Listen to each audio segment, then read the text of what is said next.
Hey, what's going on, everyone? Check out what's coming up this week on Legacies. Wildly out of deviation. Some of them as extreme as 96%. And I'm sitting over there with a spoon trying Yeah. to pry open the plastic thing. Yeah. Like, I feel like I'm about to do heroin or something, like with Dude, this we're spoon like trying to get it Neanderthals. open. Yeah, we're And like it's like- beating rocks. Trying to And get I'm these like, damn things open. should it be this hard? No, when I say massive Tom, I'm like, these are like fucking cats. These Oh are my how big God. these things were. Yeah, these- I shit my. I didn't know what to What do. do I you had do? no idea what to do.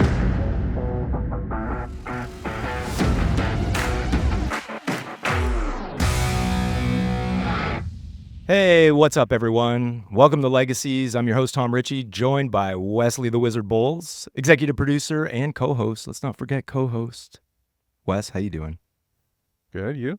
I'm good, man. I'm good. A little distraught today, as you know. Tell We're me supposed about to have supposed to have Chris Crosbie on. Was very much looking forward to having Chris on, and unfortunately, Chris is held up in Alberta, struggling to get out of a hotel and get on the road and do all these things. So, Chris, we're giving you a little bit of slack. Your For invoices now. your invoices in the mail, by the way, for the missed episode. So We we've always got individuals that are more than willing to jump on last minute and sub in, and as relevant as it is today, I caught a post that we were going to discuss anyways by our friend Jonathan Wilson over at Crystal Cure. So Jonathan, thank you, as he likes to say, come off the bench, good old hockey boy. Come off the bench and sub in. And it's certainly not just a sub in, because it's a very relevant topic as we wade into the waters of compliance and the costs associated. It seems like today is all around this. On our research, through the week, we spend time gathering different news pieces and articles and things to talk on or touch on and talk about. And today it'll be good. And Jonathan said he's roaring to go today. So let's see. Anyways. yeah, I've seen my LinkedIn feed especially has been full of that. It seems the last 2 days, conversations about. You normally get conversations about compliance and things like that. But Yeah. the last 2 days seem to have. There's definitely been an uptick for sure. Well, I wonder if it's, and obviously Jonathan is always providing a lot of thought-provoking content, and we love that. Conversations need to be had, but I feel that the vast majority of producers, brands, those operating in the industry, they're heads down, blinders on, just trying to get the work done, and they forget that, we can unite in some fronts. And I know there's, tabled reform options coming for Health Canada, and they're reviewing some stuff, but I do think that as we get into this, we'll understand what can we do? How do we come together on this? But anyways, Wes, I got an update. For you. Go for it. Okay, so you remember my skunk issue? Yep. Does it Last- still stick in your house? I think no, it doesn't stay. It actually, the smell went away almost immediately. But I did mention that I had my friend Jerry, he brought over some live traps. And from that day of getting sprayed, I've been trying tirelessly to catch this fucking skunk or skunks. I don't know. I haven't seen them. I haven't seen evidence as of late. But anyways, yesterday morning, check the traps before we let the boys out. It's morning. Skunks are nocturnal. Should be safe. Nothing in the traps. Let the boys out. Okay, good. Second time we let them out, they're going fucking ape shit. And I'm like, what the hell is going on? I didn't close the traps. The bait was still in there. I've tried all the bait in the world. Fucking cat food, dog food, not Nutella, peanut butter, molasses, bread, raisin bread. I've tried it, man. I've tried it. No skunk. So anyways, boys are going crazy. There's a fucking rat in one of them. Yeah. And I'm thinking, oh, well, it's a rat. It can get through this. Like, it's just going to. So I'm close, and I'm thinking, this is a little motherfucker, and it's going crazy. It's going to get out. It's going to jump on me. Needless to say, it didn't. So I park it in the shade until I can deal with it. Got a busy day. I can't kill it. I can't kill it. How big are we talking? How big are we Not talking? big. Like, it almost looked like a pet rat, right? It wasn't white. It was brown. And I'm like, what the fuck? Like, there's you've been to my house, my property. You can like, I'm not a dirty person, but I have, a shed way back in the yard that they can hide under potentially. And the neighbors have large yards as well with, there's a lot of fauna, we'll say, everywhere. And I would assume it can hide. So anyways, I get this rat and I'm like, what the fuck am I going to do with it? Get through the day, finally get dinner, get all these things. I'm like, okay, I got to take it somewhere. I got to take it to the country. Like I have no choice. So because I can't kill it. Again, I can't kill it. I don't have the heart to do that. I can't do it. Many of our audience are like, you fucking wuss, it's a rat, kill it. I can't do it. I can't do it. Anyways, so I get a big contractor bag and I stick this live bait or live trap into the fucking thing and I put it in the back of the SUV. And I'm out into the country. And first of all, I'm thinking, what if this fucker can get out as I'm driving? So I keep muting the music. Like, do I hear him? Like, what if he ends up in the fucking SUV, right? Where I'm trying to drive. Yeah, no kidding. So needless to say, I'm out in the country and I'm driving around. And it feels like I'm back in my days of real estate, showing this rat beautiful properties, country properties where he can set up home and, find this beautiful piece of land. So, and of course, I don't want anyone to see me with this cage letting something out into the wilderness because God knows what they would think or stop and confront me about it. And then, whatever. So anyways, I found this rat, this beautiful piece of property down near the river. Nice little gully. I hope he's happy. You're a better man than me because I have a rat story as well from the first time I moved into it was my first apartment that I had my own. Just moved back from Texas, moved to Toronto. And you killed a motherfucker in Toronto. You got nowhere to take it. I had to. So I woke up again, it was a very small apartment. I was paying $700 in Toronto, so you can imagine what this place was. Is this like. the place that you showed me when we were driving around the one day? Yeah, it's like it's a fucking cupboard basically is what this place was. Kitchen, living room, bathroom, all basically in the same room. Yeah. Anyway, didn't have my bed frame there yet. It hadn't been delivered, so it's just my mattress on the floor on my first night. I wake up roughly 3 a.m., pitch black, and I can hear on the floor, something like scratching. And I'm like, what the fuck? So, and the light switch is on the other side of the room opposite. So I'm like, okay, so I dart over, flip the light on, and there's two massive rats. It's Pinky and Brain. No, when I say massive, Tom, I'm like, these are like fucking cats. These are how big these things were. Yeah, I didn't know what to do. What do you I had do? no idea what to do. Yeah. So I won't go too much into detail for any of the world wildlife population we might have on Instagram following us, but basically it involved the only thing that was around me that I could take was my giant boots that were beside me, and I'll leave it at that. Oh my God! And I didn't sleep. Well, the in rest of the night. those situations, I mean, you freak out. You probably do something a little bit different. But even when I had this apartment building, but it was a Victorian style, so very, very old. Bats would get into this fucking thing all the time, and I get calls from tenants at, midnight, 1 a.m. There's a bat in my apartment. I'm like, oh, for fuck's sakes. And I didn't have the heart to kill those either. But bats, they know where the fuck they live. And it doesn't matter how far you try and rehome them, they end up back. Anyways, still fighting this fucking skunk. Skunk 5, Tom 0 at this point in time. If I've learned anything from Bugs Bunny, okay, here's what you do. Your food traps and stuff aren't going to work. You need to make a cardboard cutout of a female little skunk. How do we know it's not a female though? With like a little waving arm. Yeah.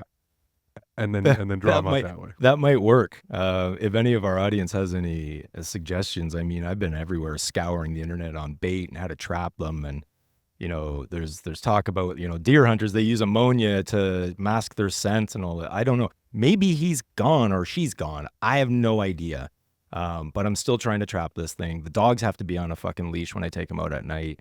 I know, first world problems, but believe me, get a dog or a cat or anything that gets sprayed by a skunk and you will forever be haunted by that. Are you a Guy Ritchie fan? I most certainly am. You like the Guy Ritchie movies? Oh, I don't know if you've seen he's done a Netflix series now. It's an 8-episode series. You do this to me, man. You always do this to me. Where am I going to find time to watch fucking 8? Okay. I don't know either because I watch it late. You know me. I'm like logged on we're at late. 8 and then like 10 p.m. I'm wrapped up and I have to watch something to turn my brain off. Yeah. Anyway, I was scrolling through and I thought because of the name of it, it's called The Gentleman. Okay. And I was like, I think I've scrolled past it a couple times in the last week because it's new, but at the same time, I feel like I've watched because there's the Kingsman, and then he did the other one that's very similar to this as well. And so I skipped over it because I thought I'd watched it before. Anyway, I watched the trailer for it and realized, no, this is an 8-part series that he's just brought out called The Gentleman. And it's about, I'm not gonna ruin it for you. It's fucking awesome. I mean, anything it's Guy basically Ritchie is good. It's an 8-hour long Guy Ritchie movie. Nice. It's fucking incredible. Okay. Vinnie Jones is in it. Oh yeah, Fucking Vinnie Jones is in it. Desert and it's fucking about, eagle. and I bring it up too because it's about cannabis. It's about Oh yeah, it's What? about the black market in the get UK. the fuck out. Okay, no, we certainly I'll be tuning into this then. No, I obviously love Guy Ritchie and he's got a great name, but no, I think. What's your favorite Guy Ritchie? Jeez, I have to I don't know if I can. my intro to it wasn't his earliest movie obviously, but my intro to him was Snatch. I think that was most my are. intro. Yeah. Bricktop got me fucking hooked right in. I love that. Then I went back obviously after that and watched Lock, Stock, which is a classic. yeah. I think it's also up there. One of my favorites actually is Rock and Roller. I don't know if I've seen that. Rock and Roll is a really good one too.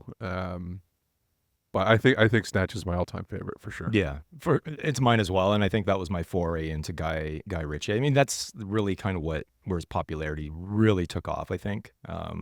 But yeah, we talk about a lot of movies and shows. What about books? What do we? Innovator's Dilemma. I'll just drop that. Anyone can look it up. Anyone can look for it. It's especially relevant for us right now, Wes, and you've seen that I post amongst our team little tidbits, right, that come out of it. And as we're innovating in this super secret, top secret project. I come back to that book a lot. Because it's, again, and it's no different than any industry, fledgling or not, it's this, do you innovate and continue to innovate? Do you pivot? Do you reinvent products? Do we need a better mousetrap? And it's the innovator's dilemma. And, it kind of is reminiscent of, is it good enough? Ship it. Right? Which there's been a lot of problems in the world when we've seen that, especially in the world of tech, where it's good enough, ship it. I think was it PAX or what was the Jewel? Jewel was big on that. They knew there was issues. It's good enough. Perfection will kill you, which in some cases we want to see perfection. But anyways, and I think I'm of the you know me. I'm the other people. I used to get caught in the trap of, without going into too much detail about the project we're working on, but I used to be of the mind trap of other people are doing aspects of this, right? So I used to get caught in that mind trap of it's not worth doing. But recently, after doing our homework and reviewing some of these things, it's more like, sure, some people are doing similar, but no one's doing it best. And no one's doing it best, no but one's also solving pulling it all all- the problems. Correct. No one's pulling right. it all together into that package that Yeah. I guess the only thing we'll say is that retailers and brands need. Yeah, that's we'll leave it there for right now.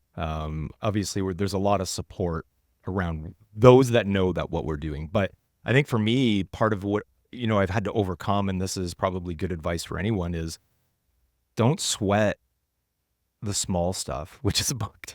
Right? But really, I mean, it's true because I am a perfectionist. You're a perfectionist, and we've tried to work with each other to understand that. Even when we've worked with brands and we're putting out some sort of a social post or something creative, we want it to be perfect. We want, the shadow detailing has to be perfect, then this has to be perfect, has to be exact font, has to be, and the vast majority of people don't see that. And we've come to this point where we are a little bit more lenient just on sweating all those very minute details. Sometimes there's precision versus speed, right? You can get there fast or you can get there far. I forget what the fuck the quote is, but something along those lines. And I think that it's just good advice to understand some things require minute detail. I had to polishing rims on the weekend. Oh my God. And it was the same thing in my head. I'm like, hours of polishing fucking rims. And I'm like, who the fuck is going to see this? Am I going to see this even? And I just had to step back and go, it's good enough. Ship it. Right. Speaking of which, I've got a young son about to turn 16, and I was thinking about this morning while I was getting ready. I'm like, okay, we're gonna get him as beginners, and he's a great kid, great kid. I couldn't ask. All of my kids are just fucking fantastic. And I don't say that just to, I've got fantastic kids. I mean, with the world around us and what's going on, there's a lot of shit. And I have friends that have other kids that they're dealing with problems, and it's not the parenting. It's the world in which we live in. Anyways, kids are great. Ashton is, fantastic. Works out, eats, sleeps, plays a little bit of games. Outside of that, you couldn't ask for anything more. I miss those days. He's not out hell raising. I'll say that. Yet. Anyways, I was thinking, I'm like, okay, this little guy, he's turning 16. Not so little. I mean, but this fucker gets to drive sports cars. And I'm thinking back to when I turned 16 and what I got to drive. I was in a K car. Don't get me wrong. I still felt very blessed that I even had the chance to get behind the wheel of anything. But K cars. He's, living in the lap of luxury, for Christ's sakes. And I'm not well off by any means. I'm just addicted to certain things, and a lot of it being watches and cars. And thank God I have a lenient wife that allows me to explore those. Sorry, honey, we can't eat this week. Yeah, but that kid's got to go through his rite of passage. He's got to go through it. He does. He won't be getting, well, obviously he's going to need to learn how to drive stick first. That's number one. So, but even like he's driving a luxury SUV, like, damn, right? Is your bum too hot? Turn the air conditioned seat on. My first was a 1994 Honda Accord. It had in the neighborhood of, I think it was like 600,000 kilometers on it. It was holy fuck. Yeah, it cost like $750. Oh man, mine was an Acadian. That was the first car I ever owned. Was an Acadian. You probably didn't even know what the fuck those are. And my dad said to me, he's like, look, I'm I'll pay for the $750 car, but you got everything else. You wrap that fucker around a tree, and it's up to you. But yeah, you're gonna pay your insurance. You're gonna pay all this stuff. And yeah.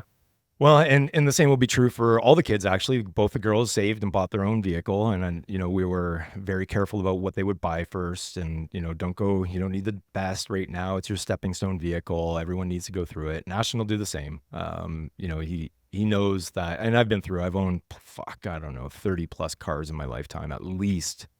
And I've been on domestic and I've been on import. And I can tell you that import, time and time again, they just last. There's nothing, less breakdown. There's nothing domestic at all that piques my interest, and it ever has. No, you mean you don't want a $140,000 Dodge Ram Tremor or whatever the hell they are? Like it's a Ram, people. I'm sorry for all of our audience that own one, but it's a Ram with a lot of power. At the end of the day, it's still a Ram. I could buy a used Porsche for that money. I'd prefer to spend $120,000 on a Jeep Wagoneer than on. We're not going that path, Wes. You've already fucking. For anyone who doesn't know, I implore you to go to YouTube and look up some of the repairs that are required on these Jeep Wagoneers. Oh my God! To spend $120,000 on a car that, if you need to have anything on the dashboard and a few other things inside fixed, the fucking body needs to come off the frame. Yeah, you got to separate the chassis completely. It's fucking crazy. It's crazy. No, I don't know what these engineers are thinking these days. Which somewhat, and I will not be that person that is forced into an electric vehicle. I fucking won't. There's no way. We're going to have to get there. And when I was commuting astronomical amounts, I was looking at a Tesla at the time. I actually had one in order before we went fully remote. Mostly because I wanted that free HOV lane access. And then they opened up and you can just buy a fucking pass for the HOV. But anyways, I digress on that, but at the time it made sense, right? Maybe gas savings potentially. Maintenance, though, I understand is quite less. But the big one for me was always the charging time. I ain't got time to fuck around and wait to charge it.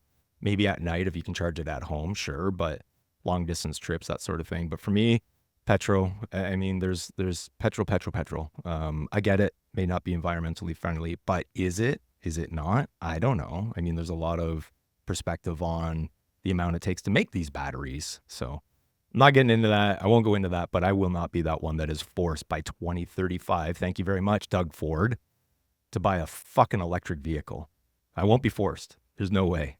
Yeah, I don't mind electric. I don't mind. The I'm not charge saying time, I'm against it. I'm just saying No. I'm not going to be forced to.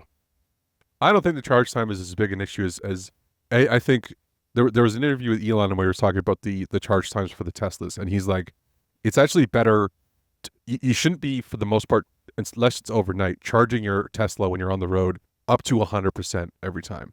He said the time it takes to get from 0 to 80 is a set amount of time, and then that time from 80 to 100 is actually exponentially more. So he said it's actually better to get your car just to the 80%, because it takes like 10 minutes to get your car to that 80 from those chargers, and then I'm pretty sure it's an extra 10 or 15 to get from that 80 to 100. And he said the kilometer difference is in that. So get it to 80 for your regular day-to-day travel, and then when you get home for the evening, charge it to that 100. Yeah. I think we've come a long way with that stuff, especially with the mileage. for sure. Used to And get it will. 150 miles, but Yeah, no it'll more. continue to improve, and I get it. The advancements will be there. For me, it's forcing me to do anything. I hate being forced. And I can say, I can't say with, like the SUV is just it's a fuel efficient luxury SUV, but there is something visceral about getting behind the wheel of a standard vehicle, rear wheel drive, and listening to that car and letting her fucking rip. You are never going to replicate that for me. I don't even care what speakers you put in it and sound bites you put in it. You will never replicate that. And this is what I take it from, I'm a huge Porsche enthusiast, this, and one day I will have one. And I still think back to, there was an interview where it was Elon and Joe Rogan, and Joe did not own a Tesla at the time. He was considering it or contemplating it, and he was talking about, he's got like a 1995 911 Targa, I think, but it's a turbo. And he was talking about that and the visceral feeling of driving that and how you'll never replace it. And I don't know, there's something, lack of power steering, etc. It's different. It's just different. It's like buying flour and rolling a joint versus buying a pre-roll or using a vape, maybe. Oh yeah, I wouldn't say no to a Mercedes GT. Oh, with, you're gonna get one. Nice, We're gonna make nice sure. bites here, bro. Yeah, maybe all our audience can manifest that into your life for us. I already know what's gonna happen. Everyone think positive thoughts. Wes with his AMG GT. You want a black version? Black edition? I'll take a black. I'll live in a fucking cardboard box if I can drive a GT. I don't give a shit. Live in a van down by the river. That's it. I've seen it before. I've seen it, especially younger generations. When I was growing up, 18 to 20, I had a couple friends that they weren't set on, 19 on buying my first investment property. And these guys are like, fuck that. I'm getting a $400 apartment and I'm buying a fucking BMW M3. Okay. Awesome. If you're buying it for chicks, you do realize that you're going to attract more men than women, because it's men that are into cars, not the women. Learned that a long time ago, and it still has not changed my mind. I've never bought, for the record, a car to impress a woman. It's something in me. It's all those dinky cars. Yeah. Hundreds and hundreds of dinky cars, Hot Wheels. Thanks so much. Anyways, Wes, there was a fire at JC Green. It's a bit disappointing. There was, and that's not too far away from you out there in London, eh? It's not. It's not. So, yeah, it looks like that happened around 7:30 p.m. on June 8th.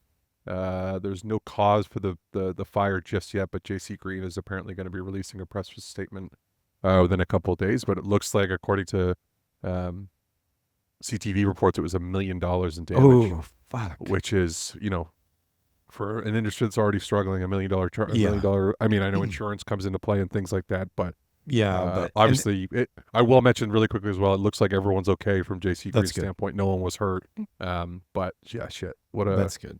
What a setback. Yeah, and I think that you get some outsiders that will see that and go, oh, cannabis company, they're struggling financially. They're going to... No. First of all, for anyone that is not aware, JC Green is Johnny Chronic. Okay. They put out incredible fucking products, and they also have some legacy strains, which I see you.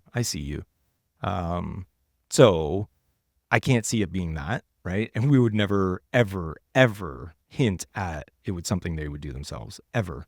And in this case, I definitely do not think, if there were ever a bad actor in the industry, it is certainly not going to be Johnny Chronic or JC Green that would do it, because they have distribution. People love their products. So hopefully they can recover from that quickly and ensure that. What do you not think here disrupting. without like mass speculation? I mean, there's only a few things. I mean, my Well, mind it's goes right to probably electrical. lighting and stuff like that. Yeah. Yeah, for me it would be electrical.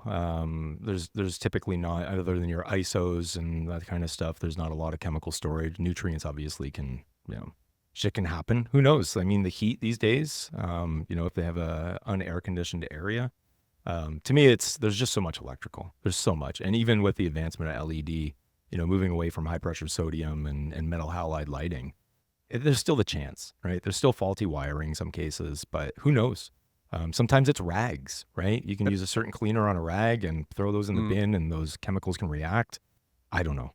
It'll be interesting. And I wonder too, just from because I don't know this, so that's why I'm asking. From an insurance standpoint, let's say something was deemed at fault and there's an insurance payout for them, right? Do you think that insurance payout, does that cover just the damage to the facility and stuff like that, or is it Like this loss is of now revenues? this is now for I fucked our harvest up for the next year, like we're very how does that work from an insurance I would perspective? assume, just like any insurance underwriting, you can. So let's take it back to cars for a second, right? You can purchase an insurance policy that will cover replacement cost, right? So if you've got a new vehicle, you're paying for what it would cost to replace that with another brand new vehicle versus fair market value. We know insurance companies, fair market value is their interpretation, not yours. So I would assume that there's multiple types of insurance policies available that can be underwritten in numerous amounts of ways. For me, if I was insuring my operation, I would certainly want to look, and it's similar to, let's say I have a rental property, right? If I were to be displaced, or my tenants would be displaced because of a untimely fire or something like that, I have policies that protect my tenants as well. So it doesn't cover their contents, but it will help them with transitioning into, let's say they had to take a hotel or something like that. But it also covers my loss in revenue because there's a mortgage to pay at the end of the day, right? People think landlords, they're just full of all this money, and no, it's a long game play, guys, just like the cannabis industry, right? So I would assume that depending on how their underwriting was, and hopefully they had a decent insurance company, it would cover that, right? So your biological assets are one. But also, lost revenue or potential of lost revenue, I would think that you would want in there. And I would think that as an insurance company, you're underwriting that very carefully to say only in cases of, because obviously spider mites and botrytis and all these other crop failure issues, they're not going to cover that. But in the case of a fire or even break-in, damage, theft, something like that, you would want some sort of coverage, but it's hard to say. I guess we'll see, the scale of the damage and what actually happened. But tough, man. Like, Crazy. if you're not Yep. dealing with enough shit already, now you've got this to deal with too.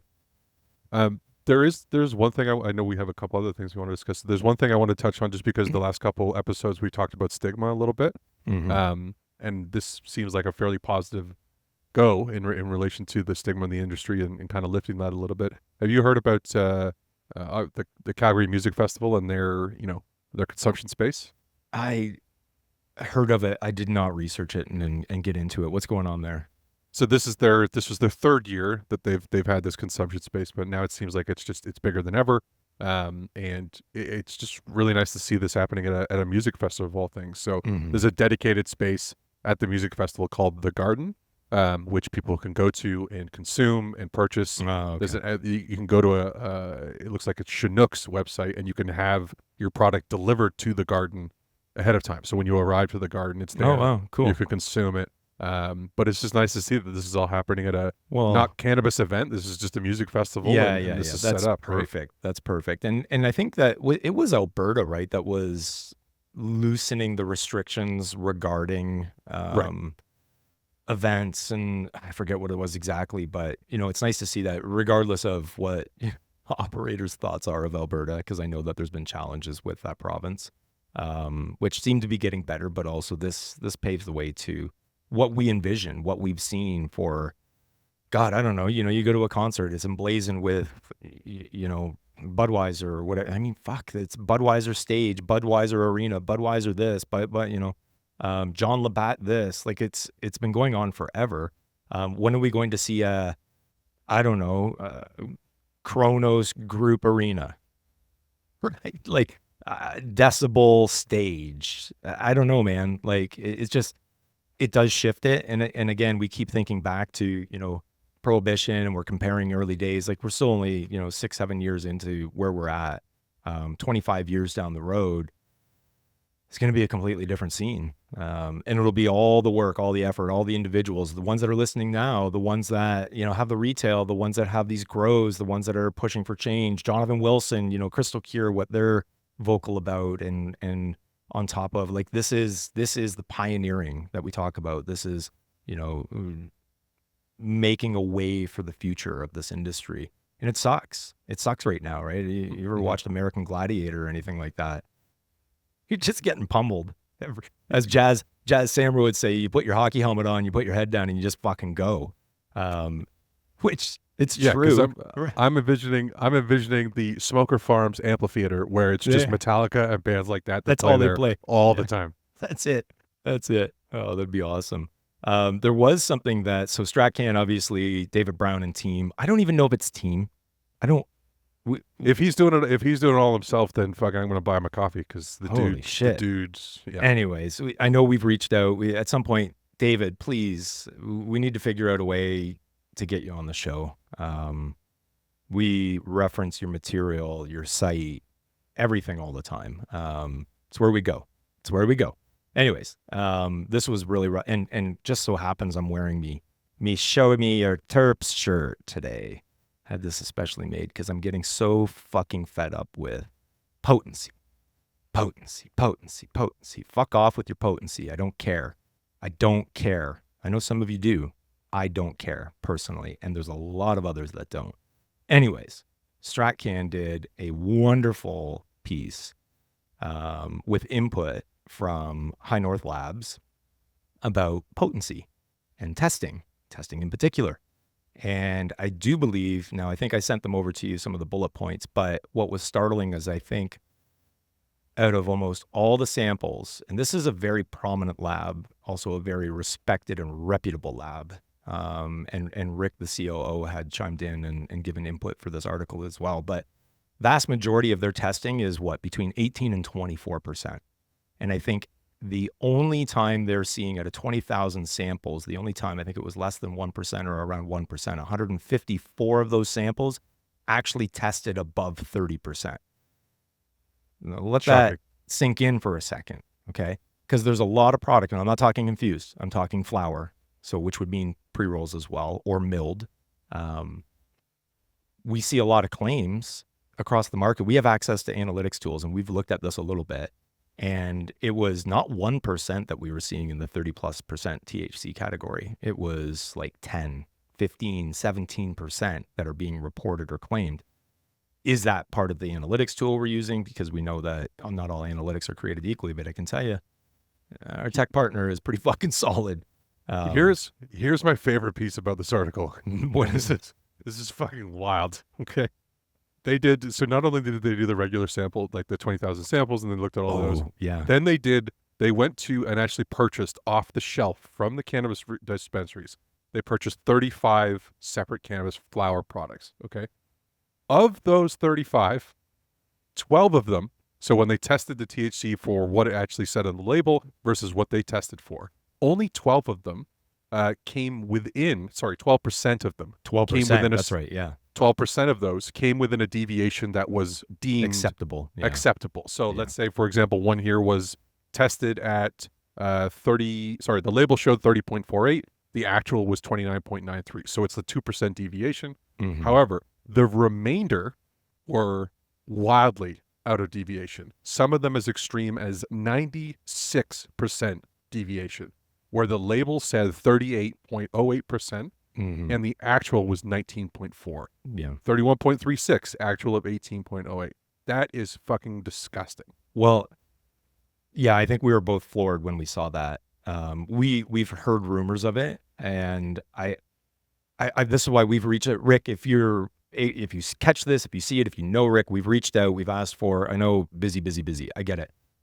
We need you to weigh in on this a little bit, because our next question and follow up to this is, what creates this discrepancy in market? So after testing, packaging, it sat on shelves. I can't see a deviation, Wes, this large based on drying. Nope. Further drying. I just can't see it. So sorry to even there's one in here that's deemed acceptable deviation that even I'm like, how is that acceptable? yeah, it's Health Canada. It's Health Canada. Yeah, 12% as a deviation seems to me, even that's too much. A lot. That's a lot. Could you imagine a 12%? Like, so in alcohol, bev alc, 12% deviation. I don't even know if this happens anymore. I don't know if there's any testing, right? So it says 40% alcohol on the label. We've just taken that as, yep, it's 40%. Is it? We should start doing some watchdog. And speaking of that, are you upset about the strike, the LCBO strike at all? I know I'm shifting all over the place. No. Here, You're that's a fair point because it's an interesting thing that's happening in Ontario right now. For those that don't know, the LCBO, the Liquor Control Board of Ontario, is on strike, and this is kind of all. Doug Ford kind of announced plans to allow convenience stores and some local retailers to be able to sell beer, wine, and some spirits at certain locations. And I think I'm not ready to provide my final thought on this yet because there's still some research I have to do in. There's two camps of the story where people have always been pissed at the LCBO because they feel it's the products are overtaxed and we get ripped off on alcohol. I'm hearing other sides of the story where, the profits that come from that go back into Ontario coffers to be used for good things for the province. Yeah, if it's but done good right. things if we don't know because we need to research it. But then there's an argument that if you're now just giving all that money to private retail, that money doesn't come back to Ontario. I'm not educated enough on this yet to provide I've lived in Texas and stuff for 6 or 7 years. Having a localized place to go for your liquor doesn't make sense to me anyway. But so, I'm a little bit biased in that standpoint. I feel like you should be able to purchase this anywhere. Convenient. But yeah, but I mean, it's just not like yeah. It'll still exist, right? And I don't know. It would be interesting to see how the dynamic would have shifted if we had a different model. All I know is so one of our partners with High Flyer Media, they're in Nova Scotia and they complain all the time about government run when it comes to cannabis, right? Jury's out for me. I actually ended up at the LCBO. I haven't been to the LCBO in, I don't know, 6 months plus at least. Yep. And my daughter, working very late, she's like, text me, can you go to the LCBO? Or no, she calls me, can you go to the LCBO for me? I'm like, fuck's sakes, I hate that store. All right, I'll go. And I'm thinking in the back of my mind, like, oh my God, it's like going to be, apocalyptic times in there.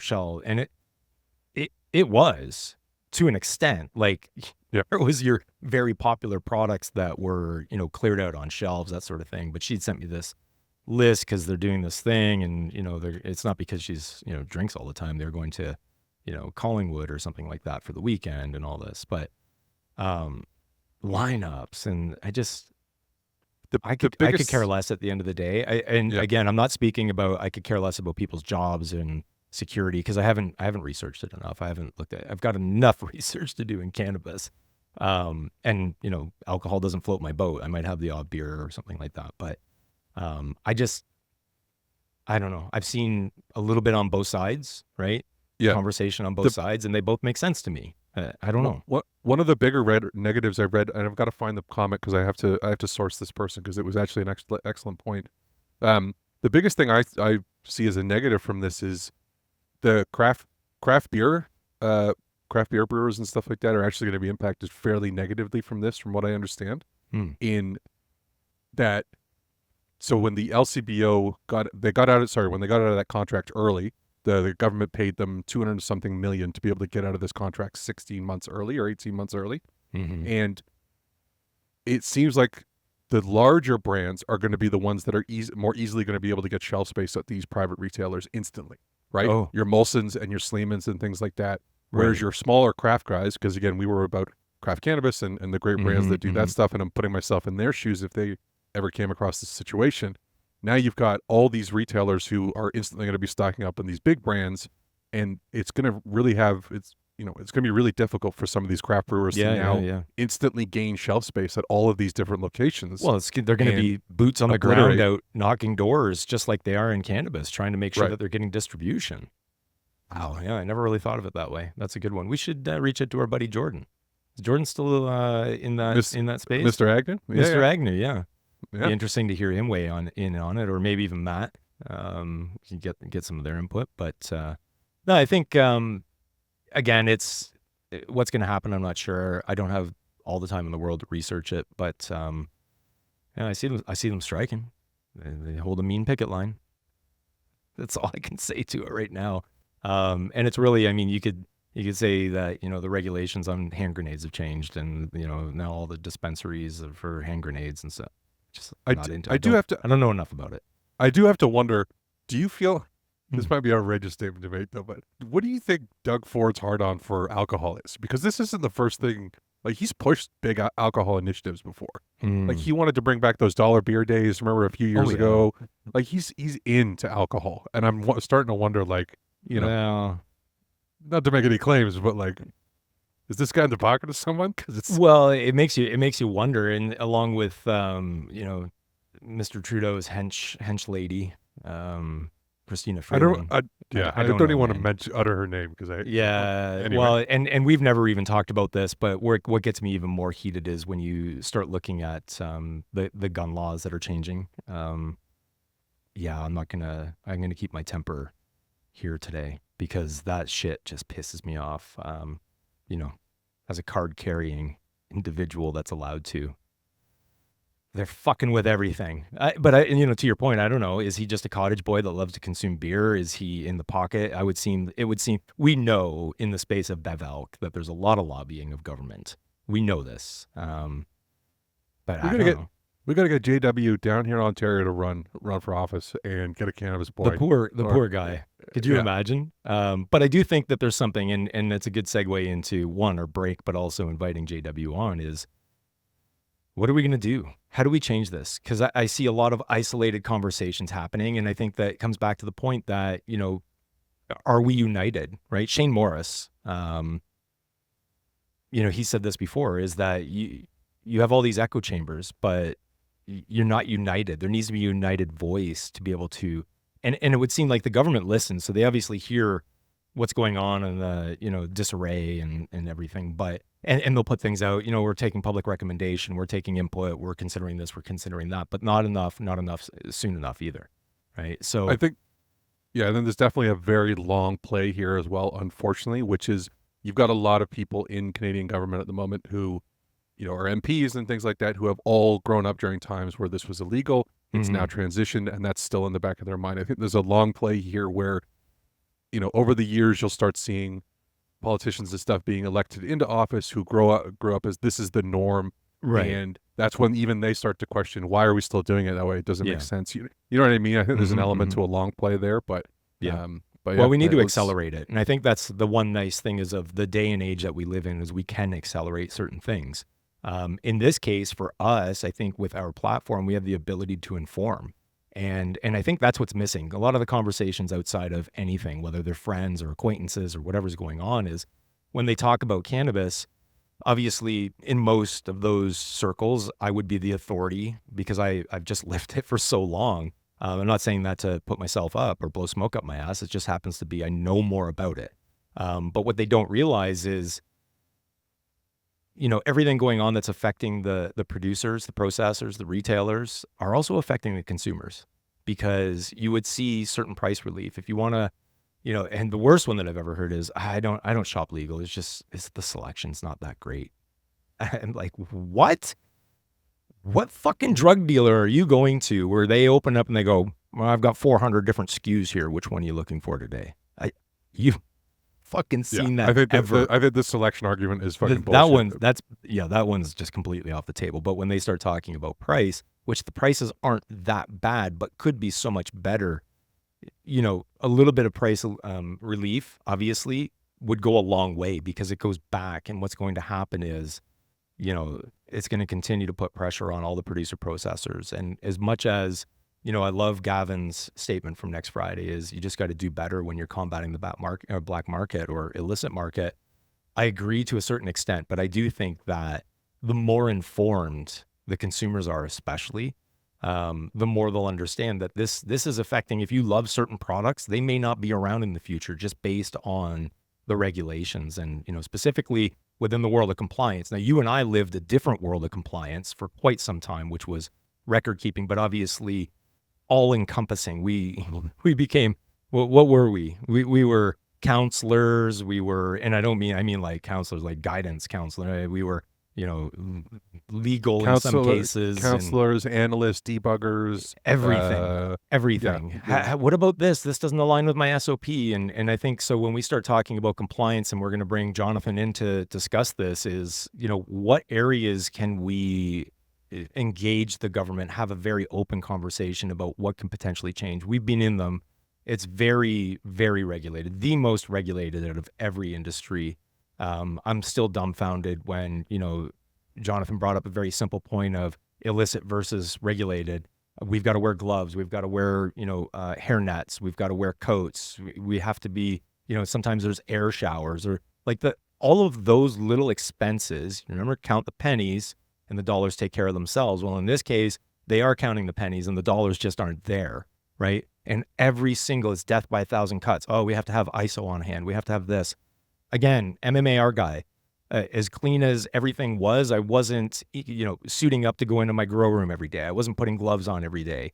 I was not dealing with compliance software that is anywhere from $100 for your worst, to $2,000, $3,000 a month in some cases. And that's just one thing. Then you've got your QA. So if you just think world of technology and compliance for these operators, they're spending anywhere from $500 to $5,000 a month plus. Then if you're a big operator, then you're talking ERPs, which is even more money. And again, that's just tech. Let's not forget, they also have QuickBooks, and they also have Slack, and they have all of these.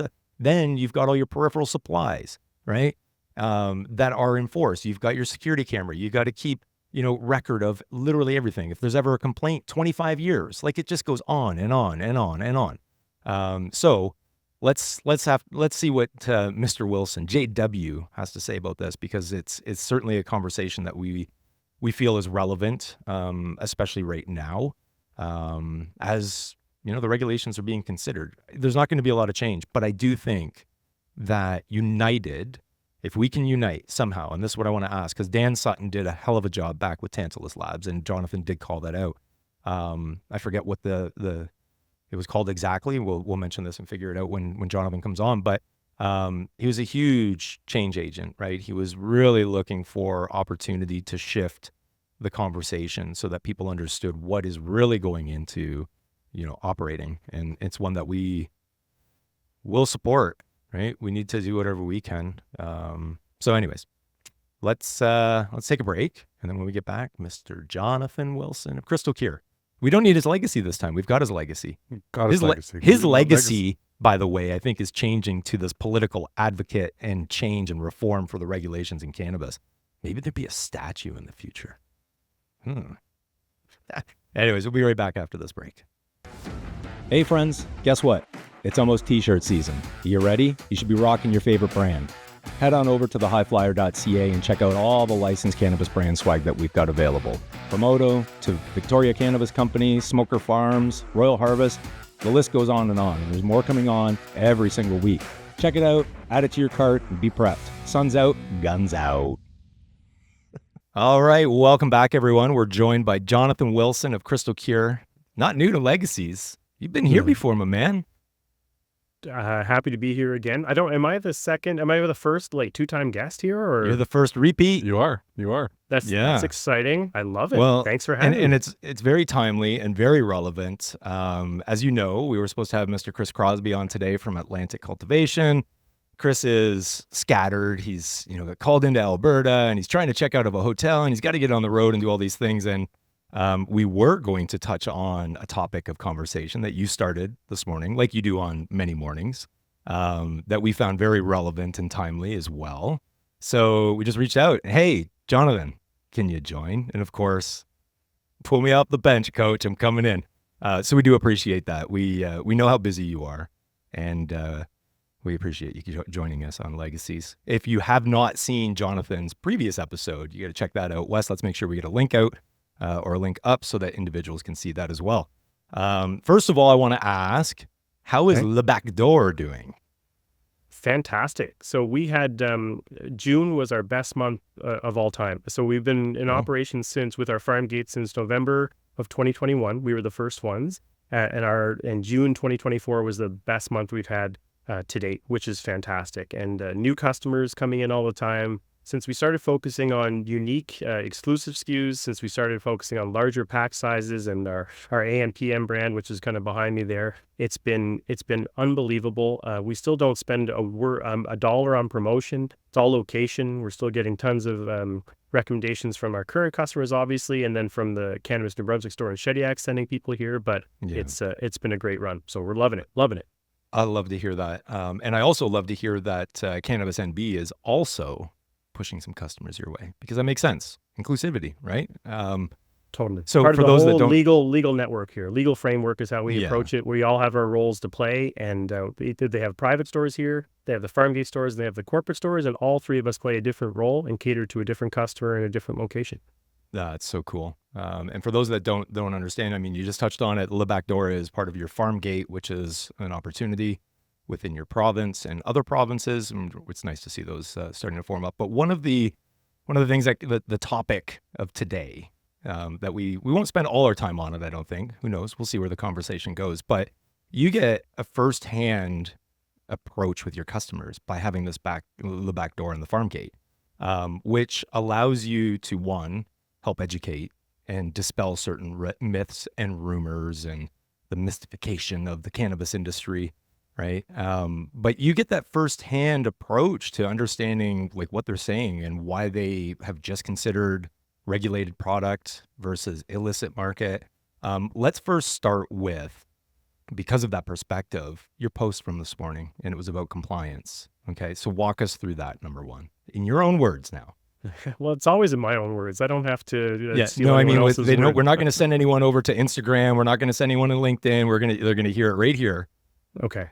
Well, this morning, and you know what, it's funny that I think a lot of the industry is connected in some way, where we know I came up this morning and I woke up and I chose violence, I guess, and the best kind of violence.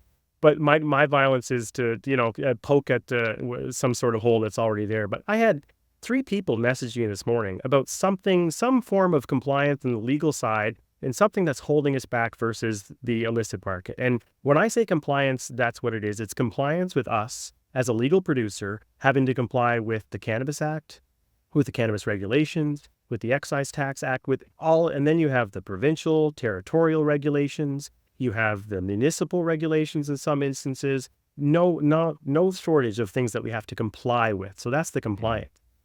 The issue of it for me and what it does to legal producers is it adds so much complexity, so much waste, and so much time and effort just to be compliant, which is something that the illicit market absolutely does not have to deal with.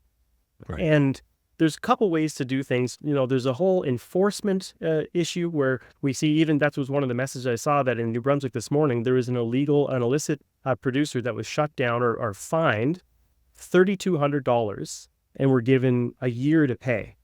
And you're just like, what a huge penalty. And I'm not about penalties. Clearly, that's not what it is. But just to put it in perspective, that would be, if we were to pay $3,200 as a fine, that's the equivalent of our yearly licensing fee that we pay to Health Canada, $2,500. We pay a fee to be a producer, a farm gate producer, and have a license through Department of Justice and Public Safety. We have security clearances needed. So right away, $3,200, if I was someone on the outside looking at it, I would say I could sell cannabis illegally in the province for a year, make all that money, pay no excise, pay none of this, and then be hit with a year later a $3,200 fine and have a year to pay. Right.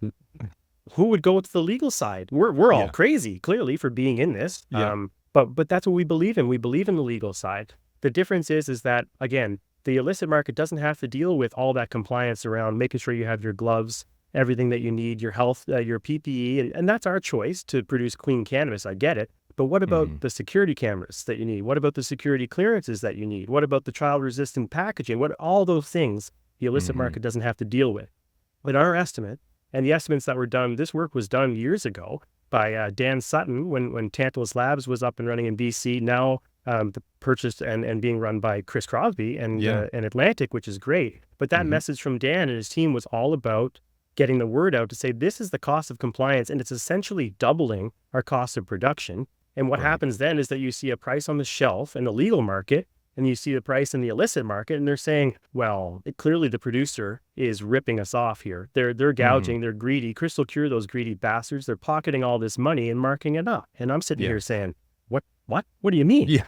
And if only they knew, right? Which is like part I'm in a of trailer here. Like we're in a trailer. There's no there's no fanciness. I have a sign up there from a used marketing campaign that got sent back to us after it was done. There's no extra funds here. Okay. Yeah, and to put it into perspective, so operating as a micro, obviously those license fees, everything scales, right? Everything scales, and part of what you sent over was from Dan's work, and Dan, God bless you. I mean, the work that you were working on, trying to change, advocate, man, it's still so very much needed at this point in time.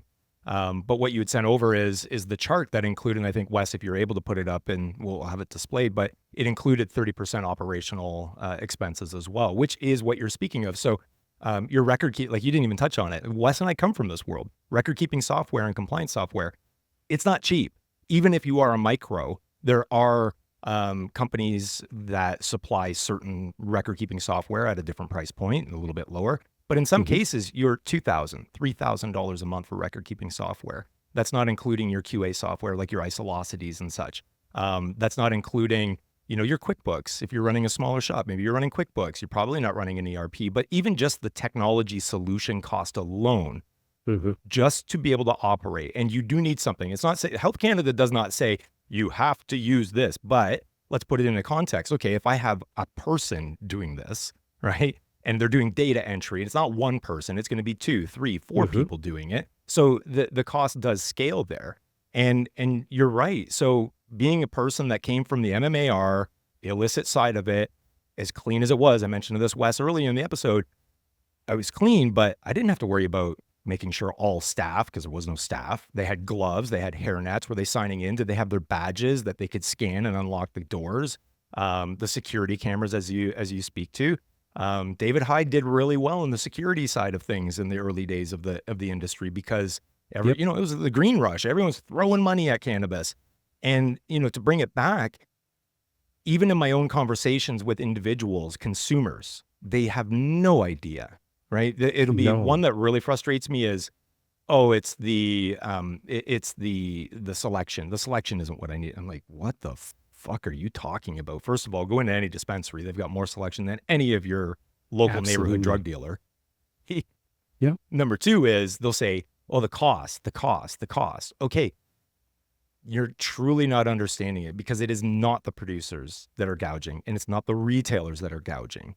It is the culmination of all these things coming together where give us a little, Kevin Varner had said this from Royal Harvest, give us just a little bit more and we can do so much, just a little bit more and so much.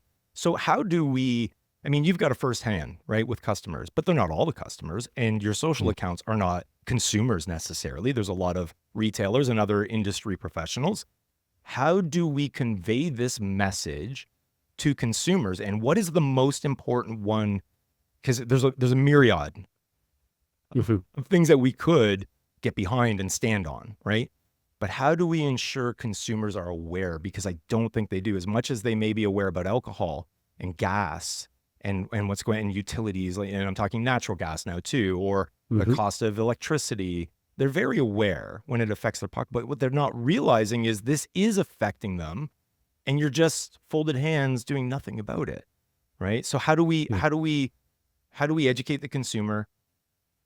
What topic is the most important that we pick? I don't know. Let's figure this out. We need to figure it out. We've got 2-3 hours if we need to, but let's see. I have some ideas. I definitely have some ideas. And that's part of the reason why I speak so openly the way I do, is that we need to create that conversation. That's the first bit to me is to normalize the conversation, because if we're not talking about it, no one's going to know. Right. The second one is that we need to get our asses, our collective asses, out of our echo chamber, okay? That we're sitting around on LinkedIn, on even social media amongst our craft producers associations and lobby groups, and we're talking about it as ad nauseum, saying it's excise tax, it's this. And we all know, and we sit around and say, yeah, you're right, it is killing us. Yeah, okay, Yeah. let's do it. But the general public doesn't know that, to your point, Tom. And if you look at what beer has done, if you look at what gas has done, you look at dairy, those have been public campaigns, not lobbying towards government. Sure, they're doing that every minute of every day. Sure. But I'm talking about the public campaigns, like we saw with Beer Canada, when they're talking about the excise tax. Why do you think they got an excise tax reduction and we didn't? Right? Could be said for, well, maybe it was lobbying, maybe it was this, but I'm not interested. It was probably a blend. That's exactly it. It's a hybrid, as you would say. I'm not interested in getting into this, debate about this is the way to lobby. This is the way to lobby. I think the best thing is going to be very similar to what we saw in the 1980s and 90s when you have members of bands coming together to collaborate and to do something. And we are the world's, Band-Aid, this kind of thing. Producers alone are great, but when they come together to create something, a message that's unified, that can be shared outwardly, that's public facing, that's where we're going to start getting some motion, because we have to put it as what it means from a Canadian standpoint of the legal market. We can't talk about it as it's affecting our profitability and putting us out of business. There's a lot of small businesses that are like that in Canada. That's not going to get it there. But we have to talk about where that money is going from a federal standpoint, the excise tax, the economy, our contribution overall. And it's going to take a while to get that data. But the more we can bring in as far as collaborators that have access to those bigger data schemes than we do here at Crystal Cure, I can provide the feedback from customers directly, no problem. When I hear that someone's buying less from the black market and doing this, we have that data. It's not anecdotal, because it's not just me hearing it. It's direct feedback, but it's not really something that we can really amplify. We can use it for, context and give some icing on top of the cake, but the real cake has to be strong data, strong voice, unified against producers and talking to the general public, not to government department. Right. That's a lot of work. But I think it's totally achievable, right? And I think that's one of the, you talk about the echo chamber, and that's what we see, right? Is we commiserate on various socials and the different meetings that we have throughout the week with either our suppliers, provincial, it doesn't matter. I mean, the list goes on and on and on. But I wonder, where is the most effective, right? So one, obviously, consumers understanding, like, this is the breakdown, right? And there's no reason it can't be done. I mean, OCS, BCLD, they advertise educational campaigns. There's no reason that you can't get a collective together that fund it. Obviously, everything takes funding. And you market to the public. You're marketing not the cannabis product, nor the brands. You're marketing an initiative, which is, you need to understand this, right? And I haven't seen it. I haven't seen it yet anyways. So maybe there is an opportunity that we can do so. And I think that you're right. It starts with gathering data points to truly understand, because that's where I think a lot of people, the wind is taken out of their sails. Right. Because we've had a lot of strong advocates in the industry that have done everything they can to try to change, influence, reform, even lobbying efforts. And I think when it's time to try to gather all that information, because you've got different distribution points, you've got different operators in different provinces, and then you've got your overarching, and you've got Health Canada and the regulations and Health Canada, and you can do this, but you can't do that. And by the way, you're not paying your fees over here. CRA, go get them for that. It's just, again, it's a myriad of so many issues that are affecting it. And I think, you mentioned the milk, right? So when I studied marketing and advertising, that was the big case study, is we were, the dairy farmers got together. I mean, milk was not prevalent on everyone's kitchen breakfast table. And all of a sudden, milk in this, milk on that, but you got to do milk. And, the dairy farmers, they got together and they created a very strong campaign. Was it positive, negative? I won't go there, but they certainly had a voice, and it was united. And that changed a lot of things, especially when it comes to the world of export and taxation, right? So where do we hone in, right? Like it's because it's difficult. We talk about the cost of compliance, and that's the one that kind of, when I even just had commented on your post, I was like, let's separate compliance, because I get it. I mean, air showers, sticky mats, and that's just entering and exiting rooms. And then you've got, cost to secure if you want to export to another country, God forbid. I mean, now you've got a ton of paperwork. You've got to check all these boxes on both the Canadian side and maybe Germany or Israel, wherever you're sending product. But even just within the confines of keeping the cannabis in Canada and distribution to various provinces, it changes, right? Because now your taxation also changes province to province. And does it make sense that you target the taxation? Does it make sense that you really just break down and understand, look, guys, this is, at the end of a dollar value, this is what we get. We get 10% or 10 cents or 5 cents or whatever it might be. And I think if I've learned anything through marketing and understanding business, is that if you want to attract the consumer and have them present in your conversation, is to hit them where it counts. And that's in the pocketbook. Help them to understand, right? So let's go over that if we could one more time, the breakdown. Wes, I don't know if maybe we display it. I do want to go through it.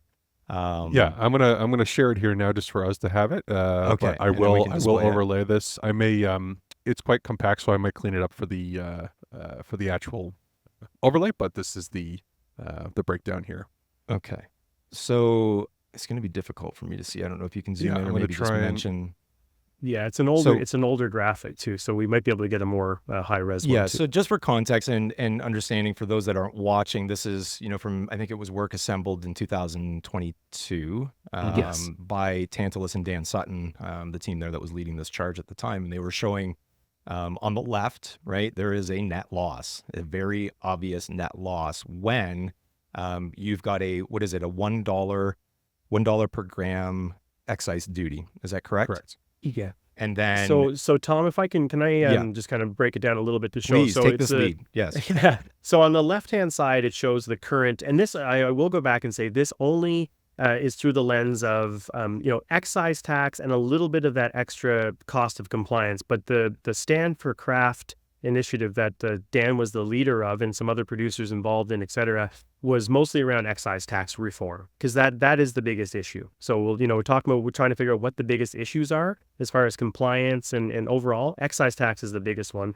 So we approached it here. But the difference being is that the graph on the left shows, or the chart shows, what our current kind of cost looks like and what the breakdown is in the current scheme. And if you take a look at it, that's if you have a product that's retailing for $8 a gram retail. So a premium price, and the costs are based on 1,000 kilogram a year producer, which would be definitely in that new micro type of, like a micro plus. So not if Right. Health Canada changes the regulations and do what they say they're going to do and increase the limit, this would be a micro producer. This is where we would be producing probably close to 1,000 kilograms a year if you take a look. So, and again, this is a little bit more difficult because Jonathan is colorblind. So this makes it just a little bit more fun. But if you take a look at that part that says the cost of compliance, and there's a little bracket that kind of lumps them together, it's marked at $1.42 a gram. And that includes everything as far as, some of your personal protective equipment that's needed across the board, because some of that is the individual producer's decision and their standard operating procedures. We go heavier with the gear because we don't irradiate, because we grow in living soil. We have to grow clean. I can't blame Health Canada for that. That's us. But there is some certain things in there that are tied to the fact that, hey, I know an illicit producer doesn't have to do this to pass a test. They're not worried about that to do it. So some of that compliance, though, is your child-resistant packaging, your lab test. So that's a big thing, is that we love having our product tested, seeing that it's clean, low microbial counts, low yeast counts, low mold counts. But there's a cost to that.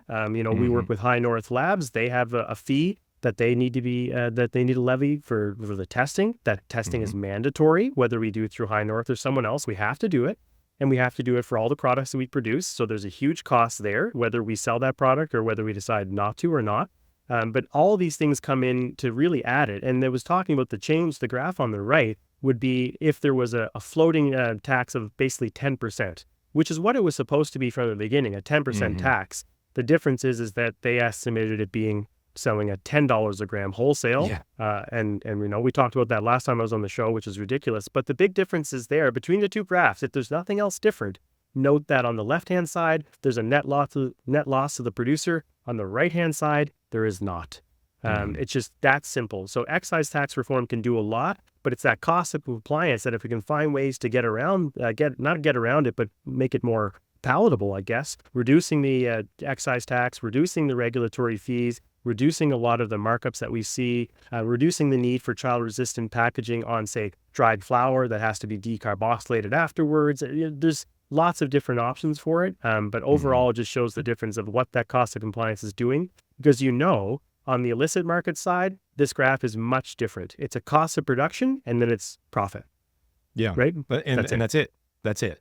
And that's what I get it. In the illicit side, there's some very complex and advanced facilities. I've been in some, and they would blow your mind. But again, testing, it's not happening because there's not very many labs that are going to say, well, what's your Health Canada licensing number? And you don't have it. And they go, okay, well, we'll just test it in the back door, not your back door. But and that's the thing is there are a lot of cost burdens associated with legal regulated product.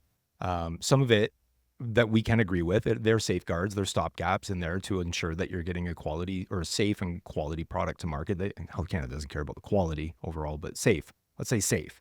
But then overall, it's mandatory. You're testing. It's mandatory that you have security cameras. It's mandatory. Now, I've never been in a regulated facility where they're not using hairnets, they're not using gloves, they're not using lab coats of some sort, they're not using booties, right? I think that's become almost a standard, especially in SOPs or the standard operating procedures of most. So I would say that that's reflected across the vast majority of the industry, at least 90+%, I would think. But those are there. And then, God forbid you get, well, let's look at this too. It's becoming, show me your terps. I've got my right? It's not mandatory that you test for terps, but it's becoming, the more that we converse about high potency and the issues around high potency, then it needs to be reflected on, have you considered terps? Like, does it, are you even paying attention?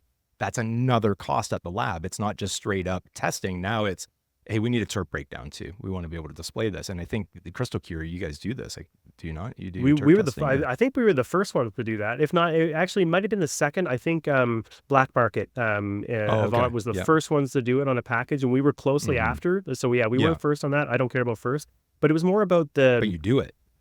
Yeah, it's about the information for the customer. They want that. We're a craft brand. We're a premium producer. We want to show that, and we need that to stand out. But also, it's an ingredient. It should be mandatory for it to be listed. I'm not saying it shouldn't be mandatory, but we use that as a way to give the customer more information because we know that's a service that the illicit market's not providing. We know that they, we can meet them on quality. I'm not about trying to get rid of the illicit market through enforcement and all that stuff. I'm saying give us a fair shake at it, and we will do the work for you. We'll do the legwork because I know our quality can compete because their customers are telling me that. Now let me be able to produce it in a way that makes money for us, helps them, and for the province, which we can do, then we're talking.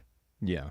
And in cases, because we can look at the illicit market in a couple different ways as well, right? So you have your non-sophisticated, you're getting them in a Ziploc and it's maybe Sharpied on, this is White Widow. Right. And I'm getting an ounce, whatever, for X dollars. And then they are confusing to the public. And I think this is where some information needs to be shared and a lot of education needs to be done. I'm not going to go into the reservation side of things and how that operates, but I will say that there are, especially, JTF, Joint Task Force, we see him on LinkedIn Instagram a lot. He was very vocal about, he's joking around. Hey, taking a call from Doug Ford. What's that? LCBOs are shutting down. You want us to peddle booze out the back door? Yeah, sure. No problem. You're not shutting down any of the illegal cannabis dispensaries. We can do that. And it was like, yeah, right. I didn't see that. I'm going to have to check that out. Hilarious. I'll send you the video. It's a local joint is I think he's at a Kitchener or somewhere, but anyways, he owns a retailer. He does the sports questioning and, it's some really funny content, but in this case, it's very relevant in that there are illegal dispensaries that are operating. They are illegal 100%. They're not licensed by, in Ontario's case, the AGCO. They are certainly not Health Canada, none of the products. And I get questions from friends, family, acquaintances about that, right? Which is, I've got this product. Well, who's the producer? And I'm like, who the fuck knows? Like, well, it has a THC symbol on it. I'm like, that doesn't mean fuck all. That really doesn't mean anything. Was there an excise stamp on it? What's that? I'm like, well, if you get cigarettes or booze, it's got that stamp on it. It says Ontario, BC, whatever it might be. Oh, no, it doesn't have that. I'm like, well, then it's not tested. So in the biggest thing that I always advocate for is just know the product. If at anything, quality aside, terps aside, everything else aside, know you have a safe product. And some would say, come on. Like, what are they doing? What are they really? I'm sorry, folks. Like, there are reports where shitty ditchweed cannabis has been sprayed with liquidized fentanyl. It happens. It does happen. If you say it does not, you're fucking blind. Seriously, you're blind to it. So where are the efforts to educate the public? Like, this is something for me that I see Health Canada is making the biggest miss on, or even OCS or any of these other BCLD, Cannabis NB. Educate the public on the difference between illicit product and regulated product. If at anything you're doing, do that, right? Because one, there's the opportunity for, imagine, okay, we get romaine in market. It's got what's it called? Listeriosis, or whatever the hell it's called. Huge campaigns all over the radio. It's everywhere, right? Everywhere. Oh, I got to throw my lettuce out. I bought that at Costco, right? Or I bought this here. That happens, but we're not seeing anything. There's no chatter. There's nothing about, if you bought Shatterizer X by this company, make sure you're not consuming it, was tested and we found traces of X in it. That doesn't happen.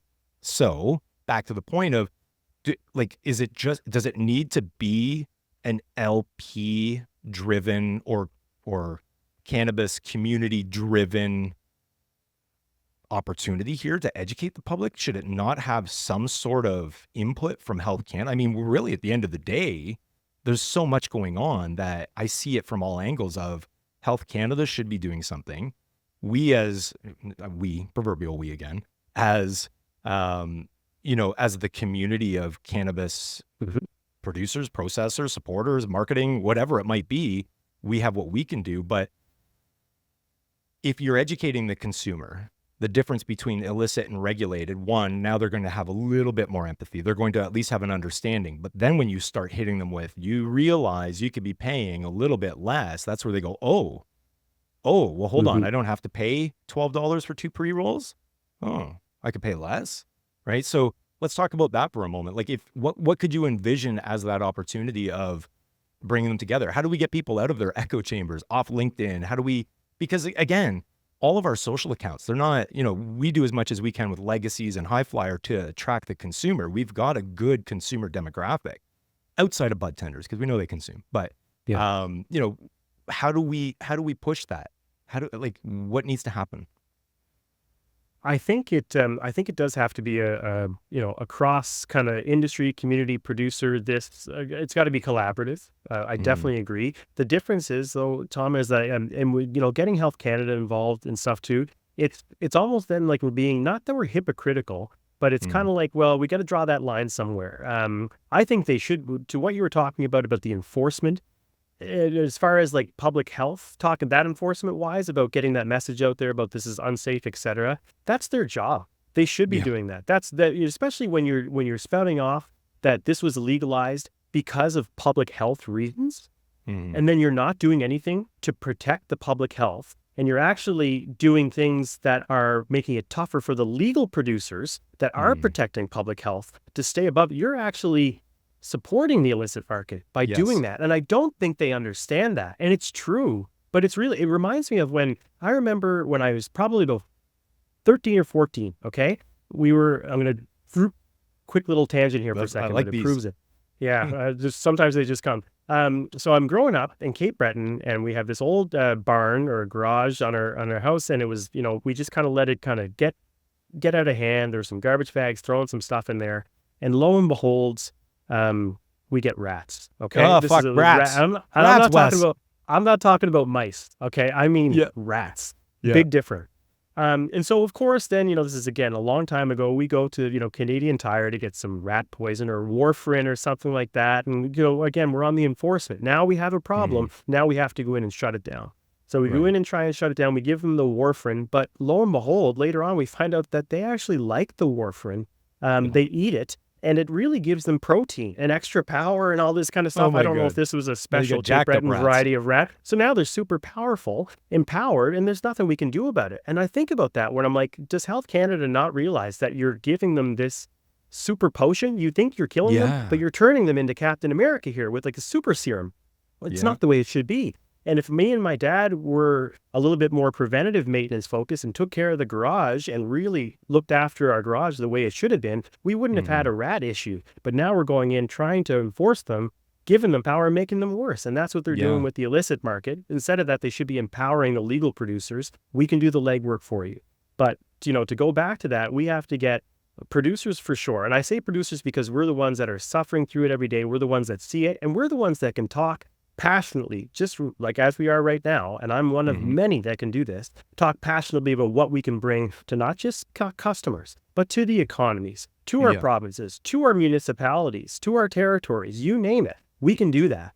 But then we also, the big group that I think we need to get in that has been very silent on this is that whole community that is basically the whole cannabis community, non-producers, whether it's the influencers, whether it's the people online that need to get behind the legal industry. Because I'll tell you, I am sick and tired of these influencers for the legal industry playing both sides and not picking a side to say I'm in the legal and then being an influencer for the illicit market and then either getting paid by a legal producer somewhere or by producing or supporting the legal. It's hypocritical. It really is. If you want to be on the industry side, then get in the industry side and talk about it. And again, I'm not talking about, I don't look at the illicit market as competition, but we are stealing customers from them. I hear it every day. So I want to get more of them. I'm hungry for customers, especially if it's in line with the objectives of legalization.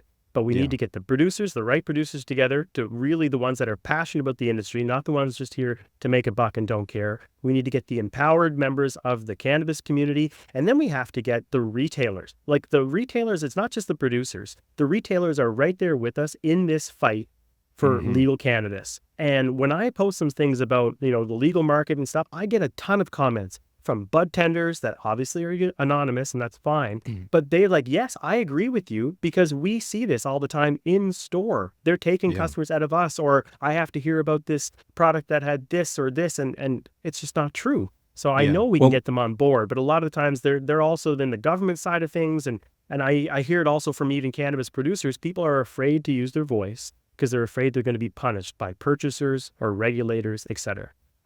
Ask me if I'm afraid of that. I am not afraid of that at all. And if I should be afraid of that, that's a problem with our system. That's a problem with the regulations itself. That's another issue. If people are holding people accountable for using their voice to better our industry, good luck holding me accountable for it. Yeah. I think you got a great point on retailers as well, because we had Lisa Bigioni of Stoked on a couple weeks ago or a couple months ago, and she had similar stories of.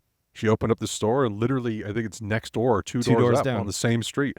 It's a black market store with giant inflatable, things on the lawn, telling people to come in, really undercutting them on price. And it's like, so retailers are definitely in the same fight. It's brutal. Yeah. And I think if we could draw power in numbers from anywhere, it would be retail. Like think of, for every producer, there's 5 retailers, right? To your point on the influencer side, because Wes and I've touched on this before, we get approached by a multitude of, I'll say, opportunities. We get messages from all across the board, whether it's on High Flyer side or Legacy side, and we understand the illicit side. We truly do. But where we have an issue is this, and it's no different than I've got so many friends. You've become a friend. You've poured a ton of money and energy into what is a regulated product in market. And I've got many of those friends, and some will say, why are you so hard on the black market when you came from there? And I said, at some point in time, I had to pull my pants up and realize, listen, it doesn't make sense to operate over here. Things are changing. The times are changing, right? Yeah. And if I want to be on the right side of this, I need to get in, which is where, my foray into working with Ample and supporting as many producers across Canada as possible and writing SOPs and designing systems. I went all in.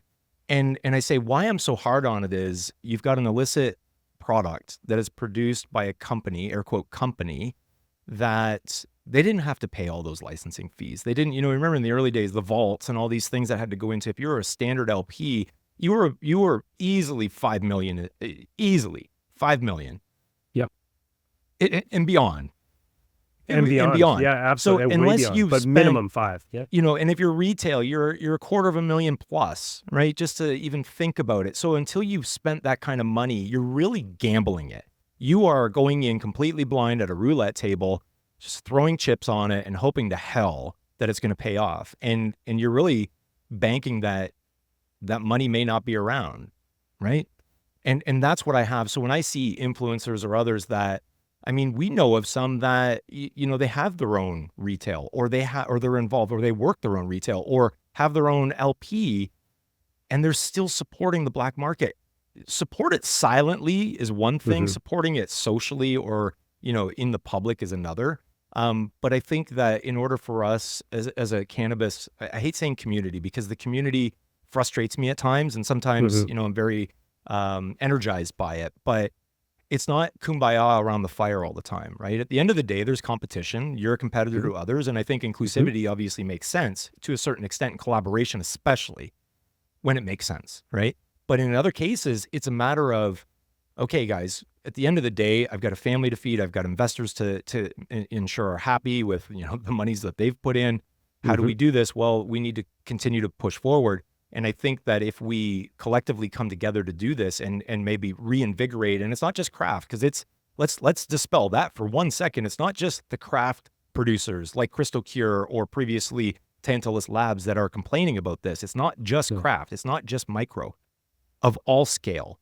I mean, they say, bigger you are, the bigger the problems, right? So the chances are they're feeling it even more. Right? Where craft, yes, I understand distribution, keeping up with distribution, that sort of thing. Yeah, it's difficult. When you have the distribution, though, it just means that chart that we had seen earlier, it's amplified by that many locations, by that scale as well. So, I wanted to take a second to touch on the whole influencer side of things, because that drives me bonkers. And I think that, in Lisa's case, we had talked about Lisa, and, she's got a store. We heard her story. She shared her legacy, getting set up, and the money, and, the time, the energy, questioning it. Does it make sense? Do we do it? And then to have a black market shop 2 doors down, I think it might even be right beside, but at least in the same plaza, that they can operate freely. They advertise. They've got blow up, funky men, whatever the hell they're called. Wacky advertising, inflatable tube. Yeah, and we can't put wellness on doors. We can't put pricing out there. You can't, when's the last time you had trouble getting into, I don't really drink, and I know you don't either, but right. So, but there's no childproof really on any of that. No, I struggle to get into fucking package of cannabis flower like no other. I feel like a bear fucking a football. By the way. Oh my! Like, I mean, you break fingernails. So now it's funny in our house where I go every Friday and I pick up some White Claw for my wife, and I go and pick up some of I like the Molo seltzers and then the Tweed Fizz. I like those. They're 5 milligrams. They're great, no sugar. But just the laughing of, like, I just open the White Claw for my wife, pour in a glass of ice, here you go. And I'm sitting over there with a spoon trying to pry open the plastic thing. Yeah. Like, I feel like I'm about to do heroin or something, like with this spoon, we're like trying to get it open. Yeah, we're like beating rocks. Trying to get these damn things open. Should it be this hard? I'm like, okay, I guess so. I understand it, but that's a perfect example. That plastic top had to be put on somewhere. That's an extra cost of compliance that is not necessary, it is. Right? Yeah. To see that's there, and not to mention then the excise stamp is right over the top where, like, it kills me when you go to drink it. So these ones that have the stickers right where you put your mouth on it, I'm like, yeah. So that's a point though, Jonathan. So craft. Wait, correct me if I'm wrong. You came from that industry. So on a, 26 or 40, there's an excise stamp, correct? No. There's not. Oh. No, there's a stamp. There used to be? Stamp. Yeah, it used to be. Now it's all digital. Now it's all digital is tied to the label, and that's the whole thing. Like, some of them would have maybe a cap on the top, but it's usually like a local consortium or something that's there as like a different, like in Chianti Wines has that, but it's about the Chianti consortium. Now everything is digitized, or it's in the label or something. We don't have to do that. And that's my point about, I had a another post on cost LinkedIn, of compliance. Right? That's it. It's like, well, you didn't report that you used 720 excise stamps. Well, how did you know that? Well, you sold 720. Yeah. Well, then you need to have the stamps on. But I'm like, well, if you knew I sold them already, and I told you I sold 720, and the retailer told you they bought 720, what do I need to order the stamp? Why do I need to manage the stamp thing? let's hold on here. It's 2024. We don't need to be going all digital with everything, right? Like, come on, it's 2024. What are we doing? Yeah, why would we even look think at about look that? at the binders up here, okay? Look at the binders. Yeah. We're not fully digital. I'm trying to get there, and it's taken a while because of the cost of compliance is so friggin' high that I have to, do it piece by piece. But that's just a fun example of something we see all the time. It is a point, and that's where I'm questioning, because I'm like, I swear they used to have excise stamps on, beer, but then I was thinking craft, like even just a tall boy, you grab a craft tall boy, there was no excise stamp on that. But for our audience that do not understand this, especially the consumers that are not directly into it, I remember the early days when excise stamps rolled out, and I think it was the CRA. If you couldn't account for it, because they came in stacks, okay? I don't know how they come now, but this is like Rolls, big 2018. giant reels. So Okay, so now they're in a reel, but you used to get stamp reel. Yeah. you'd get a stack. They were loose, like loosely, like, right? There was no methodologies, no technologies available, no manufacturing side of things to adhere these to any products. And you got to remember, early days packaging, everyone was trying to figure that out too. Who's going to standardize Mylar bags versus boxes, doubles, inserts, you name it, right? Well, if you had an oddity shaped product, container, doob tube, whatever it might be, there was no manufacturing methodology or process to be able to adhere those. I remember being at Aurora Sky, maybe it was one of the other Aurora, and they were using grade 3 glue sticks. Remember the ones with the, not the ones with the screw off top, but right? Oh yeah. And they were adhering it to each and then putting it on to the package. And for a Six Sigma operations guy, I'm looking at this going, oh my God. This is not lean. This is not lean. There's nothing lean about it. The furthest thing from lean you can get. And I would ask the question, I'm like, why don't you do, and they would stop me mid-sentence. We can't do that because at the time, the CRA would fine you. If you misplaced one excise stamp, it was a $30 fine. 30 still is, by the way. Is it still? Okay. Yeah. Yeah. I've never been fined, but I do know the fine, what it is. But imagine a stack of loose leaf stamps, right? That are easily, even just taking the elastic off of them, you could, oh shit, right? Everyone's touched a deck of cards and far larger, and you got 52 pickup all of a sudden. Could you imagine 1,000 pickup? And you're chasing them around because there's no glue, there's no bands on. But I think it's just, these funny little anecdotal stories are, one, they're painful. They're funny, but they're painful, but they also help shed a light onto the fact that consumers do not necessarily understand all of that goes into it. But then back to, I can go get a tall boy, I can crack it easily, right? No problems, no problems at all. I want to ask you this though, because we've talked about stigma of the cannabis industry still, and you get to have those conversations. You've got some newcomers that come to industry, they go to the back door at your farm gate. All this child protective measures that we're utilizing, is that not helping support the stigma? Well, okay, that's a big question. And it is, and I believe, okay, let me go back a little bit here.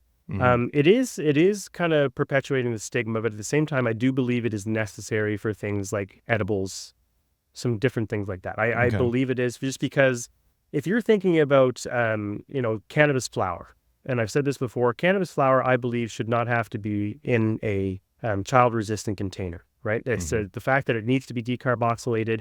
It needs. I'm a parent. If I gave my son a nug or a bud, I don't know what he would do with it. I don't think, again, I've said this before, he wouldn't have the inclination to grind it up, to roll it up, and to light it up, seeing that his father's never had a cigarette in his life, his mother the same, and has never seen anything being lit on fire, right? But then when you talk about a candy, a gummy, something like that, right? It's like, and again, he doesn't eat a lot of, he doesn't eat candy. I don't think he's ever had one, but as far as that kind of stuff, it's pretty similar. So I don't know. There's a fine line there between, this protectionism and public health, and then perpetuating the stereotype. I think there's probably, like, the child resistant one I talk about, that's not my biggest crux, I think, for the industry overall. It's just one of many. One of many. But I do think there's some things that we could almost like poke fun at, the way we just word, like in a campaign that way, to kind of bring light to it, to say like, hey, I'm going to go have a beer, drink it really quick. You know what? I'm making a responsible choice. I'm going to have a cannabis beverage, get my spoon out, try and crack it open, take the excise stamp off, and then do it like that. Stuff like that, I think, could go a long way to do it. But to answer your question, Tom, like it does perpetuate that stereotype. But I think the To an other purpose of extent, it, yeah, keep it that's- to an extent, but Yeah. keeping kids out of things like edibles and already activated products per se, Mhm, I think mhm. is a good thing. But again, those are discussions we have to have as an industry together to find out where do we stand as an industry. That's Jonathan Yeah. Wilson perspective and an opinion, not even Crystal Cure's. That's mine as Right. a parent and as a cannabis consumer that keeps this stuff away from kids. Mhm, But mhm. also keeping in mind that there's a difference between something being, we're dealing with having to do child resistant. Meanwhile, we're seeing illicit producers produce something that says Twizzlers medicated gummies 600 milligrams. There's a Right. big difference there. One is Huge. preventing children. The other one is enticing children. Exactly. There's the exactly. line for me. Massive difference, and I'm Mhm. glad that you pointed that out. And I think that's the thing. So it's I've never really thought of it as okay, gummies versus flour. It doesn't make a lot of sense. Yeah, it's just But it's still on I the see it- parents too, right? I mean, we That's go back that's to what that. I wanted to say. Yeah. So Marilyn Manson, right? Is like it wasn't his fault, and you got to Yeah. tell the parents got to be responsible for their actions, what's in their home, how they're educating their Mhm, kids. Again, I have edibles at home. My son has never even seen the package because they're on the top shelf of in my garage, locked in this thing. Like it just, right. it is what Yeah. it is. Is it crazy? Yes. Is it safe? Mhm. Yes. It's not a big deal for me. Yeah, I go yeah. out in the garage. But it and comes is what back it to is. that public campaigning of education, right? Which is parents, you like as soon as I was able to talk to my children, and I remember, so back in 2017, early 2017, transitioning into the legal market, we have a cannabis conversation. And I'm like, listen, you're going to hear a lot of chatter. You're going to hear this from friends parents. You're going to hear this on radio. You're going to hear this all over the place. And they were younger, right? I don't 15 and down, right? Mhm. And I said, this is the difference. This is what's going on in cannabis. I gave them a talk and I said, if you ever have a question, you don't go anywhere. You come to me. I'm your source of information, right? Mhm. But again, I was in it. I was studying it. I understood the regulations at the time. And I think that around this, the support of education for the consumers and the general public is help them, equip them to have those conversations, right?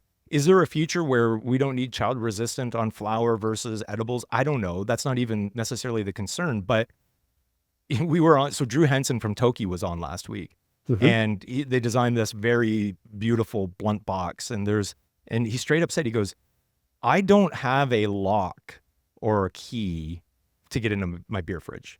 He's like, I'm not putting a lock on this because it's not a stash box. It's a centerpiece. It's something for, right? That hit me. I was like, fuck, that's so true. It's I've never powerful, really yeah. even thought about that for a second.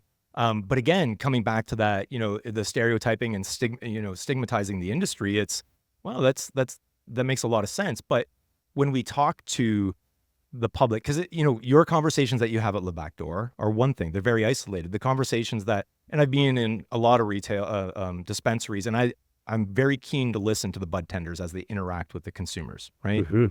That's true. There's not a lot of conversation normally around education, maybe by product type, but not necessarily around just education in general, the differences, right? I do hear, whoa, that's expensive.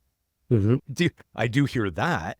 But then they get into, they'll get into, well, it's a rosin or a live rosin or a resin, and this is why, if they're educated enough. But I think if anything, it has to be an encompassing campaign that could say, listen, you need to understand how cannabis is produced. That's number one. You need to understand the industry and the various fees. And some consumers are going to go, I don't give a shit. Yeah. I don't give a shit. Just lower That's the your problem, price, they'll say. right? That's Yeah, your exactly. problem, right? You decided to operate in it. But I think there are those that, listen, the economy is not in the greatest shape. Inflation is out of control. People are paying more for literally fucking everything they do. It does not matter what it is. I don't know anything that's gone down in price. The one thing that has not changed is the price of weed, illegal weed, right? Pretty much been the same since the 70s. That's really changed, right? True. So if anything, we're going to hit them at the pocketbook, which is to say all of these layered on compliance, excise taxes, the government is using these dollars to educate in other industry. That's the part that pisses me off, right? Yeah, I know. But if we could stand on that and say, listen, we're going to collectively come together. We name it. All retails have posters. Everyone is educated on it. You get your distribution behind it as well. Your OCSs, your BCLDs, your cannabis NBs. if they're willing, right? But you have a collective voice to be able to educate the public on this is what's going on. This is why it costs what it costs. And this is what we can do to change. And does it mean petitioning? Does it mean lobbying? I don't know. Where does it go from there? But I think if anything, knowledge is the most powerful tool that we have at our disposal at this point in time. Yeah, I agree. And, you mentioned about campaigns from various retailers in the provinces. Like Cannabis NB has a social responsibility campaign called the Good to Know campaign. And it's about educating, about making legal purchases and this. But the difference is that it's really, and most government production of material produced is about the elimination of the illicit market. Don't support them. You're making a bad decision. Don't do it. Where I'm like, no, hold on. I understand that. And thanks for trying. But let's accentuate the positive instead of trying to eliminate the negative. So really look at the legal market. If we get producers in on that, because you got to realize if you have an OCS or a BCLDB saying, don't support the illicit market, support legal. And then the producers are kind of like, man, we're getting absolutely raked over the coals over these markups at BCLDB and OCS. Then that's what I was talking about before. You have to have the right group there, because if not, it seems contradictory, seems hypocritical. And it's like, well, Jonathan, you over here are talking about taking customers from the illicit market via this way and contributing excise tax, but then they're trying to shut them down over here, saying that there's poop in their cannabis. It creates mixed messaging, right? Even though that the messaging is very, very well intended. And it's actually, I like the campaign. I just think I would have liked to see it kind of involving producers and be a little different. That's not, but it's not my role as a producer to shame people for their purchases, whether it's illicit, whatever it is. It's a tough economy, but sure, I want to give them an option to purchase legally, and I can do that at the farm gate, etc. But we need the support of all to do it. Yeah. That makes a lot of sense. Well, let's see what we can do with it, because I think that it's definitely the time, right? If anything, we're seeing enough chatter about it, and especially, Health Canada is considering the reform on certain regulations. Will any or all or some go through? I don't know. We'll see. I have an idea I'd like to discuss with both of you after the call, actually. Okay. Yeah. We can't do it on air. We're not really on air. Oh, wow. Okay. Off camera. This is interesting. exciting. This is what happens. The two-time guest club. You get into the industry. That's it. We're going to get you a special shirt, I think.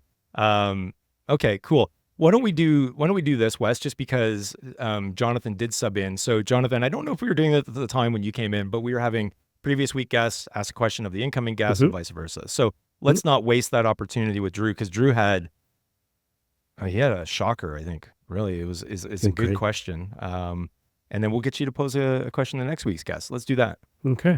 Do you have that question? Because I'm going to have to pull that up. I was trying to find that earlier. Oh, geez. Give me 1 second here. I'm pretty sure I've got it. 1 sec. Let's have a look. Can always cut this out while you're doing that, can I tell you a quick little fill-in story of why, when you said, can I fill in today, of why I did it so quick? Absolutely. Yeah. Okay. So, one, I wouldn't be here if it wasn't for a fill-in previously. So I took a position when I was working with beer, ironically enough. I took a maternity leave position to be the director of marketing for New Brunswick Liquor Corporation, which then led into one thing, led into being on the cannabis project team, which led into being here. But it reminded me of, do you know the story of Wally Pip? Have you ever heard the story of Wally Pip? That it's very familiar, but I can't say that I recall it. No. Okay, good, because this story works way better when people don't know. So Wally Pip was a baseball player for the New York Yankees, and this was back in like the 1920s. Like heyday of baseball was crazy, right? So Wally Pip one day woke up and said, I have a headache, and I'm not really feeling like playing. And it's kind of just, I'm going to do my thing. So he told the manager and said, I have a headache. I'm not going to play today. And he said, okay, I'll put in the backup. And they put him in. Backup went in, had a really good game, played a little bit, and went back to the bench. And Wally Pip came back. But then 2 days later, I think 2 games later, they made this person the starting first baseman. And they said the new person that replaced Wally Pip. And the first baseman that they replaced Wally Pip with was Lou Gehrig. And Lou Gehrig, from the time he started playing that game, played in 2,130 straight games until he was, eventually succumbed to ALS, which was then named after him. But it's the ultimate thing, because Wally Pip was kind of, not feeling it. And the ultimate fill-in, whenever someone says, do you want to fill in? Would you take this opportunity? I immediately say yes. And I say, because of Wally Pip. Wow. So here you go. That's Lou very Gehrig. Cool. I love it. That's very good. Okay. I've got the question here, and I remember why I couldn't find it so easy. It's because he asked the question during the recording and then later asked to change it, and I Oh, wrote it right. down in the book. So I was looking through going, why isn't this question Yeah, here? yeah. Anyway, so the question he asked was, what is something that you haven't been very good at or haven't done well, but you're working on it or have worked on and turn that into a success? Did I ask that question right, Tom? Does that make Yeah, sense? Like, yeah. It's basically yeah, about self-reflection. So an area of your life or business right. that you're really working or striving to change. Yeah.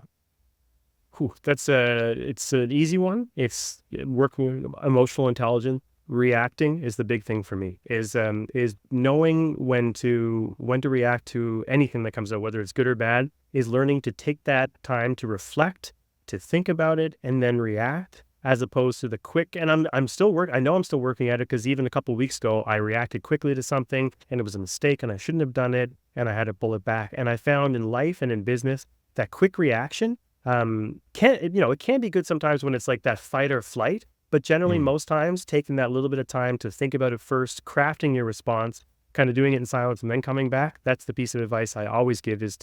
I had to write it down in notebooks and stuff, is just saying in meetings to say, don't react. Mhm. Do not react, and just read that and tap it and think about it. And now it's come a long way. But yeah, don't react, think first, work on your emotional intelligence.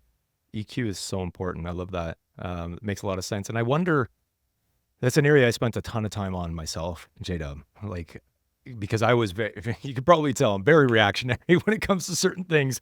Yeah, me too. But, when I moved into management roles, what I could see is, the vast, like, and this is going way back, I could steamroll, and I didn't mean to. It was just my makeup, my personality. And I would steamroll ideas or opportunities or whatever it was. And I was an asshole when it came to it. I was liked, but I was an asshole when it came to that side of my business acumen. What I really worked on is understanding EQ, emotional intelligence, and some never get to that point where they develop that EQ. And I'm wondering, is it something that comes with maturity? Because I've questioned this. Like, you see some that just naturally have it. They're empaths in most cases, right? Mhm. Younger, two of my children are like that, and they're very slow. They'll analyze, then respond, right? But they're empaths. They feel for everyone, so they're very close to that. Where others, I see it come later in life, right? It's a maturity level, usually when they're hitting late 30s, early 40s, especially if they're in any sort of management of people, management of processes, doesn't matter what it is.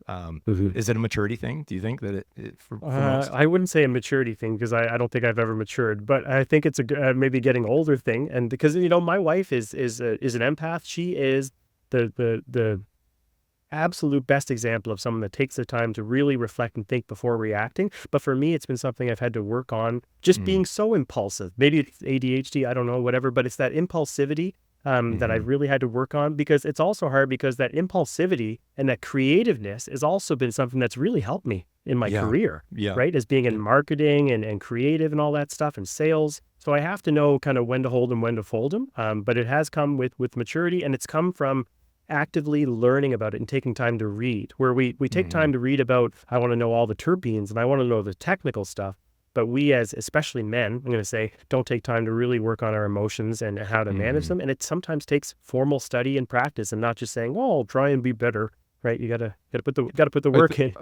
I think it's also situational as well. I mean, I think you can be the biggest empath in the world, and there are times where, Tom, look at you and I now with everything we're doing on the high flyer and the legacy side. Like, there's so much we know we can do and that we can get across the finish line. And there are just times where, that, you have to react quickly, and you kind of, not that you forget about being an empath or having an EQ, but at the time there are just things that are pressing, and you kind of, I guess it is forgetting about it, and with the pressures mounting on everything else and things like that. So I think it's part of it is situational, I think, for me. Yeah, especially. for sure.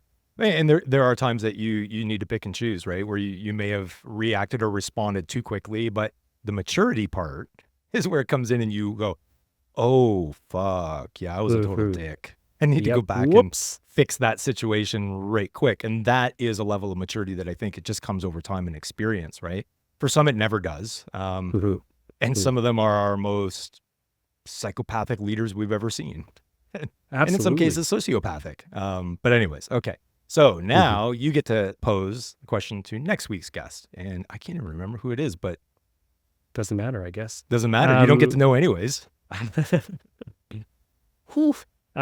This is a tough one, but I guess it would make sense to stay on the line of thinking that we were thinking today. I'd love to pose the question to the person that's on next time to say, how do we get industry together? I guess would be what's the best way to get industry to collaborate on a message to the public? And I'll take that for just make it broad to say what is the best way to get us together, and not about what the message should be, but how do we get us all together in the same virtual room to talk about that message? How do we come together? Yeah, how do we do it? Good one. Okay, I think it's gonna be relevant because we're gonna see what we can do. We're not stopping. This is you've kicked. Listen, buddy. See what you start. I mean, you've been doing this for a while, but see with that one post this morning, this is going to be the outcome. Mark my words. This will be the outcome of how we bring everyone together to do something. I don't know what the something is yet, but it will be something. Good. I think. Listen. I'm happy to be a catalyst. I like that. It's that's why I put out content the way I do. And again, it's this Rick Rubin thing that I moved to that I really like, is that I'm not putting out stuff to get likes and engagement. I don't really care about that. I like the sound of my own voice, but I don't do it for that either. I do it to try and get people to think about it and to put it in a different language that is just not out there, to try and be the catalyst to kickstart some action. And some of them generate a little bit of action. Some generate negative action where I feel that I'm actually further back than I was. And some can actually get some momentum and good discussion. But either way, it's death by 1,000 paper cuts. It's just going to keep it going and keep it going. And sooner or later, someone that hasn't seen this message is going to see it. That's it. Yeah, that makes total sense. Great point. Yeah. No, it's great. Okay, well, listen, Jonathan, we thank you so much for joining Legacies again. You're the Tea Time Club now. Wally Pip. Wes, we're going to send him a shirt now. I know we said we're reserving it, but now he gets a Legacies shirt. That's Tea-Timer. But we do appreciate you. You know, your voice of reason in most cases. For most cases. Very well received. But no, we appreciate it. We appreciate the short notice sub in for Chris. Mr. Crosbie, you're on our radar now. You need to make good on us, but Jonathan's here to save the day, as usual. Jonathan, he's busy selling a lot of stuff across the country. He's in good hands. He's doing good stuff. So. Yeah, and they've done a fantastic job. Obviously, you know, you support Chris and everything they're doing over at Atlantic Cultivation. You know, especially breathing life back into. We saw it was at Grow Up. They brought Tantalus, and Tantalus was, you know, prominent and present, which was awesome. And they've also, you know, they've breathed life back into, I think, Tommy's Craft or something like that. Yeah, Tommy's Craft, and they've got a ton of different stuff going on. But anyways, we'll break his legacy out another time. But we do appreciate you joining us, sir. And we hope you have a great day. And let's see what the hell we can do with this. Yeah, agreed. Looking forward to it. Thanks, guys. Okay. Well, we've got some work to do. We've got a lot of work to do. A lot of people to connect with. A lot of messages to be sent. Yeah. I think, you know, going back to just even the original concept of starting the High Flyer and High Flyer Media, and, you know, really educating consumers on product and what's around the product. And now, you know, taking it a step further to educate consumers. And it's not even just educating consumers. To be honest, there's a lot in the industry, operators, bud tenders, retailers, etc., that they're operating. They don't necessarily know the complexity and the true cost to what's going on. And we're not just talking about cost. We're talking everything has a cost, right? Time has a cost. And that's, you know, we need to separate it and understand that it's headache in some cases, right? That doesn't necessarily need to be there. But it's definitely the consumer demographic that is going to help drive this forward, I think. But super cool of Jonathan to be able to jump in, save us on this episode. Our 20th episode. I think it was meant to be. We'll get Chris in because this story, I mean, I was already thinking of titles for his episode. Grappling with Cannabis. Yeah, something along those lines. But anyways, very relevant, very current topic of conversation. We see it all the time. So now we just need to figure out how to bring it in. So for any of our audience that are listening to this, obviously you're listening if you're catching this right now, there will be something to come from this. But right now, I think what we need to do is just start collectively bringing people together. So we'll figure out a means to be able to collect, you know, email addresses or names of individuals that would like to be involved, and we'll figure out from there how do we move forward. But right now is the time that we converse about this. and start pointing out what we can be doing, and then we'll start the campaigning and figure that out. How does that work? I don't know yet. Yep. But I'm sure when they wanted to build the Coliseum, they didn't really know until they got the blueprints. I would like to see those blueprints. The blueprints? Yeah, I think they're probably in sand. So we're going to do shit. It rained. Yeah, just imagine the basement level blueprints. This is where the lions are held, and this is the gate that lets them up in there. I've been there, and it was fucking jaw-dropping. So the Coliseum floor was wood originally. I think it's what's existing and still left. But to see it in person, I still remember walking up away from it and then turning around and looking and like, holy shit, the magnitude. Just awesome. If there's one thing to do, I'll say this for anyone: if you can get to Rome, don't worry about, like, we hit Rome and then we did a cruise. We've always said we'll just go back to Rome. There is so much to see there. There's so much culture, so much great food. Beers, if you're into beer, they're huge. They're cold. They're, street side. But I mean, you've got the Vatican, you've got the Colosseum, dude, there's just so much. Just spend a week, 2 weeks in Rome. That's all you need to do. Can we move to Rome? Do you have that citizenship yet too? I think I could pull it off. So wait a second here. You're U.S., Canadian, and Brit citizen? How does that work? Okay, now we're going to do this. Don't let Border Patrol know that. Let's keep that on the quiet because I don't know if I'm allowed, so we'll see. Oh, well. All right. Well, this turned out to be a great episode. I knew it would, especially when Jonathan said, yep, I'm in. But anyways, we appreciate your time. And stay tuned for what's to come from this, because it's going to be big, I think. Anyways. See you next week.